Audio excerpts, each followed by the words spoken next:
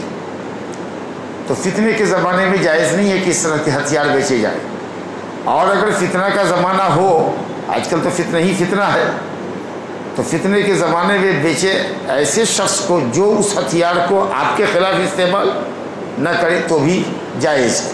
شرط یہ ہے کہ آپ ایسے آدمی کو مت دیجیے جو اس ہتھیار کا استعمال مسلمانوں کے خلاف کر رہا ہو۔ چنانچہ اس باب میں عمران بن حسین رضی اللہ عنہ کا قول ذکر کیا امام بخاری نے کہ وہ فتنے کے زمانے میں، لڑائی کے زمانے میں ہتھیاروں کا بیچنا جائز نہیں سمجھتے تھے، خاص کے ایسے شخص کے ہاتھ جو اس کا مسلمانوں کے خلاف استعمال کرتا ہو۔ قال حدثنا عبد الله بن مسلمة عن مالك عن يحيى بن سعيد عن عمر بن كثير بن أفلح عن أبي محمد مولى أبي قتادة عن أبي قتادة رضي الله عنه قال خرجنا مع رسول الله صلى الله عليه وسلم عام هنين فبعت الدرع فابتعت به مخرفا في بني سلمة فإنه لأول مال تأثلته في الإسلام۔ حدیث ابو قتادہ انصاری رضی اللہ عنہ کی یہ کہتے ہیں کہ ہم رسول اللہ صلی اللہ علیہ وسلم کے ساتھ حنین کے سال نکلے، جنگ حنین میں نکلے، سنہ 8 ہجری میں مکہ فتح کرنے کے بعد آپ نے ثقیف سے جنگ کی، قبیلہ ثقیف سے حنین کی وادی میں۔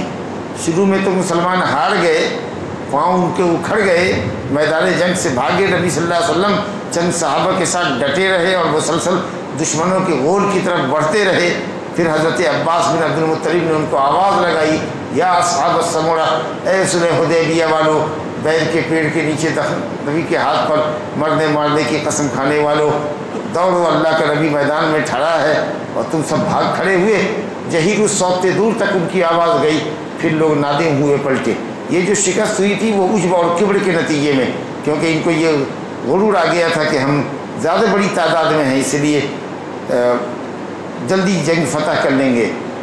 تو کبر، کثرت کے غرور نے ان کو یہ دن دکھایا۔ پھر جب اپنی ندامت کا احساس ہوا اور آواز لگائی گئی تو پھر صحابہ کرام لوٹ کر کے آئے، خاص کر جو نئے نئے سب لوگ مسلمان ہوئے تھے، مکہ جو فتح ہوا تھا اس میں کہ یہ 2000 لوگ تھے نا، ان میں بھگدڑ مچ گئی تھی، اور اس کے نتیجے میں جب بھگدڑ مچتی ہے تو کمزوروں کے ساتھ بڑے بھی بھاگ کھڑے ہوتے ہیں، لیکن نبی صلی اللہ علیہ وسلم مسلسل جنگ میں ٹکے رہے۔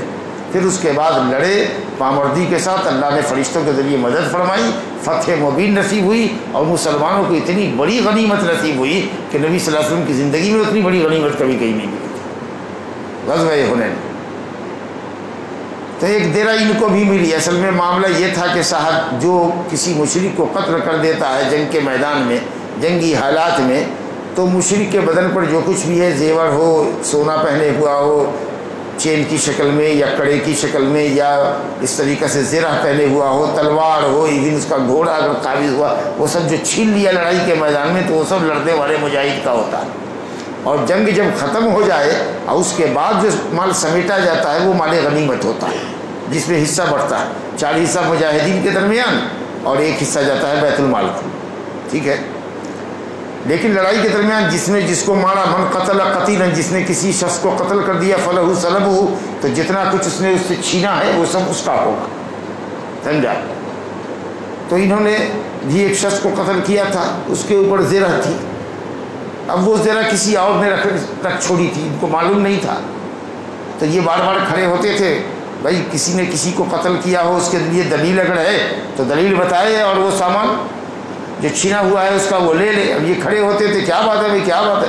کہا یا رسول اللہ، بات یہ ہے کہ زیرہ تو میرے پاس بھی ایک تھی، لیکن معلوم نہیں کس نے اس کو رکھ چھوڑی ہے، میرے پاس تو دلیل نہیں ہے، کیا نہیں ہے؟ تو ایک آدمی نے کہا یا رسول اللہ، ہاں میں جانتا ہوں، اس نے ایک آدمی کو مشرک کو قتل کیا ہے، اس کی زیرہ میرے پاس ہے، لیکن آپ اس کو راضی کر دیجئے، ہم کو دے دے، بڑی اچھی زیرہ ہے۔ تو دوسرے صحابی نے کہا ہرگز نہیں یا رسول اللہ، ہرگز نہیں، جس نے جنگ لڑی ہے، جس نے مارا ہے مشرک کو، اس کو ملنا چاہیے، سمجھا کہ نہیں؟ ایسے تو کوئی بھی بہادری اور شیر دلی کے ساتھ جنگ نہیں کرے گا، مال کسی کا ہو دے دیجئے کسی کو، سمجھا کہ نہیں؟ حلوائی کی دکان کی شیرنی اور مٹھائی ہے کیا پٹ رہی ہے؟ نہیں دیجیے اس کو واپس کیجیے، تو وہ واپس ملا ان کو۔ تو کہتے ہیں کہ یہ پہلا مال تھا جو میں نے حاصل کیا اسلام لانے کے بعد، یہ پہلا ایک بونس ہم کو ملا تھا، میں نے اس کو بیچ کر کے قبیلہ بنو سلمہ میں مدینے میں ایک باغ خرید لیا، ایک باغ خرید لیا کہ ذرا بیچ کر کے سمجھا کہ۔ تو معلوم یہ ہوا کہ ہتھیار انہوں نے بیچا، ایسے شخص سے بیچا جو مشرک تھا، یہودی تھا، اس کے ہاتھ بیچا، اور جنگی حالات قائم تھے کیونکہ اس سے جنگ رہتی تھی مشرکین سے۔ تو فتنے کے حالت میں بھی بیع کر سکتے ہیں، لیکن ایسے آدمی کے ہاتھ نہیں جو اس کا استعمال آپ کے خلاف کرتا ہو۔ بہرحال اس کے اگلا باب ہے باب فی العطار و بیع المسک، عطار کا کام کرنا، عطار عطر بیچنے والا، اور عطار حکیم سب کو بھی کہتے ہیں، جو جڑی بوٹیاں بیچتا ہے نا، اس میں ایک آدھ دو شیشی عطر کی بھی رکھتا ہے، لیکن جڑی بوٹی بھی رکھتا ہے، جڑی بوٹی کی اس کی پہچان ہوتی ہے۔ اب یہاں کیا اصطلاح نہیں ہے، حکیموں کو جن کی دکانوں میں جڑی بوٹیاں ہوتی ہیں ان کو لوگ عطار کہا کرتے ہیں، کہاں گیا عطار کی دکان سے لے آؤ، جڑی بوٹیاں بیچنے والے کو، عطر بیچنے والے کو، اور جڑی بوٹیاں بیچنے والے کو۔ بہرحال یہاں پر عطار عطر بیچنے والا ہے، عطر نہیں۔ ایک صاحب نے کل پوچھا کہ عطر کی عطر، تو عطر نہیں، عطر وہ شے جس کو خوشبو کے لیے استعمال کیا جاتا، عطر یعطر عطرن، عطر لگانا، لیکن جو شے لگائی جاتی ہے وہ جو خوشبو ہے آپ کی، اس کو کیا بولیں گے؟ عطر، عین کے کسرے کے ساتھ، العطر اسم لما یتطیب بہ، وہ چیز جس کے ذریعے خوشبو حاصل کی جاتی ہے، اور عطرن خوشبو لگانا مصدر ہوگا، اور عطر بولے تو وہ سامان، وہ خوشبو جو لگائی جاتی ہے۔ اور بیع المسک، مسک کو بیچنا، مسک جس کو مشک کہتے ہیں آپ لوگ، وہ بھی بہت عمدہ عطروں میں ہے، جو ہرن کے نافہ میں پایا جاتا ہے، خون وہاں جم جاتا ہے، اس کو کاٹ لیتا ہے شکاری سب، یا آپریشن کر کے نکال لیتا ہے، وہ خون منجمد ہو جاتا ہے، تو خون تو دم مصفوح ہوتا ہے، لیکن جب وہ اپنی شکل بدل دے اور خوشبو کی شکل میں آ جائے تو وہ پاک ہو جاتا ہے۔ پہلے حسن بصری اس میں کلام کرتے تھے کہ نہیں خون سے متولد ہے، وہ عطر خون سے پیدا ہوتی ہے، مشک جو ہے یا مسک، عربی میں مسک کہتے ہیں، اردو میں مشک کہتے ہیں، تو یہ خون سے پیدا ہوتا ہے، لہذا وہ حرام ہے، لیکن نہیں، جب اس کی حیت اور کیفیت بدل گئی تو وہ پاک ہو گیا، اور بہترین خوشبوؤں میں ہے، اور نبی صلی اللہ علیہ وسلم کے بدن میں خوب ملا جاتا تھا اس کو۔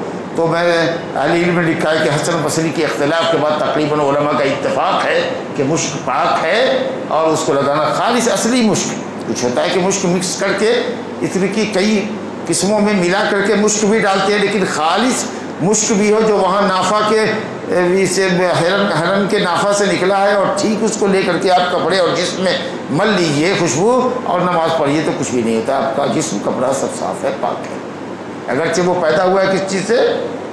خون سے پیدا ہوتا ہے، وہ خون اللہ کی قدرت دیکھیے وہاں جا کر کے تبدیل ہو جاتا ہے، تحویل ہو جاتا ہے، بدل جاتا ہے، خوشبو میں تبدیل ہو جاتا ہے۔ چنانچہ نبی کریم صلی اللہ علیہ وسلم نے اچھے ساتھی کی مثال کس سے دی ہے؟ مشک بیچنے والے کے سے، مشک بیچنے والے سے تشبیہ دی اچھے ساتھی کی، کہ مشک بیچنے والا، خوشبو بیچنے والے کے ساتھ اگر کوئی رہتا ہے تو یا تو تم خریدو گے یا وہ تم کو ایک پھاہا دے دے گا، بیچ رہا ہے تم اس کے ساتھی ہو تو ایک پھاہا دے دیا، اس نے پھاہا سمجھتے ہو؟ ارے وہ ایک اس کے پاس یہ کانٹا ہوتا ہے جس کے اندر روئی لگا کر کے عطر کے اندر ڈباتا ہے اور وہ دیتا ہے، یہ لیجیے۔ اب آپ نے اس کو لے لیا، روئی کو سونگھ لیا، کان میں ٹوس لیا، سمجھا کہ نہیں؟ تو روئی کا چھوٹا ٹکڑا اس کو پھاہا کہتے ہیں ہماری زبان میں، ہماری اصطلاح میں۔ اب یہ اردو ہے کہ نہیں ہم نہیں جانتے ہیں، آپ لوگ کیا اس کو بولتے ہیں، تو گویا کہ اس نے تحفہ تھوڑا دے دیا آپ کو سونگھنے کے لیے۔ اگر یہ بھی نہ ہوا، نہ اس نے تحفہ دیا نہ آپ نے خریدا، تو کم سے کم اتنا تو ہوگا کہ جب وہ شیشی کھولے گا عطر بیچنے کے لیے، اس سے خوشبو جو اڑے گی تو تمہارے مشام کو بھی لگے گی، تمہاری ناک کو بھی لگے گی۔ تو اچھے آدمی کی مجلس میں رہو گے تو کچھ نہ کچھ فائدہ ملے گا ہی، بھرپور ملے یا نہیں تو کچھ نہ کچھ ملے۔ اس لیے اچھے لوگوں کی صحبت، اپنے ہم نشینوں کو دیکھو کن کے ساتھ اٹھتے بیٹھتے ہو، کون تمہارے دوست ہے۔ اچھے لوگوں کی صحبت سے آدمی اچھا ہی سیکھتا ہے،